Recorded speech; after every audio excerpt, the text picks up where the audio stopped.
तो चलिए दोस्तों इस प्रकार के क्वेश्चन को देखते हैं। ये क्वेश्चन अपर लेवल एग्जाम से लेकर लोअर लेवल तक के एग्जाम में, जो जीएस का एग्जाम है, ऑल कॉम्पिटेटिव एग्जाम में पूछे जाते हैं। सवाल क्या है, पूछ रहा है राज्य के नीति निर्देशक सिद्धांतों को भारतीय संविधान में शामिल किए जाने के पीछे का उद्देश्य क्या है। क्या उद्देश्य राजनीतिक लोकतंत्र को स्थापित करना है, या उद्देश्य सामाजिक लोकतंत्र को स्थापित करना है, या गांधीवादी लोकतंत्र को स्थापित करना है, या सामाजिक आर्थिक लोकतंत्र को स्थापित करना है।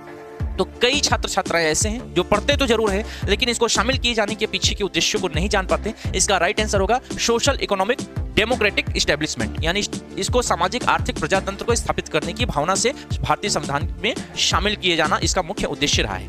हम छोटी से अगर बात कर ले तो राज्य के नीति निर्देशक तत्व हैं क्या, ये संविधान के अनुच्छेद भाग 4 में रखा गया है। अनुच्छेद 36 से 51 तक इसकी चर्चा की गई है। भारतीय संविधान के सोर्सेस को जब आप पढ़ेंगे तो ये आयरलैंड के संविधान से लिया गया है, लेकिन अगर आपके ऑप्शन में आयरलैंड ऑप्शन नहीं होगा, स्पेन ऑप्शन होगा, तो आप स्पेन लगाइएगा।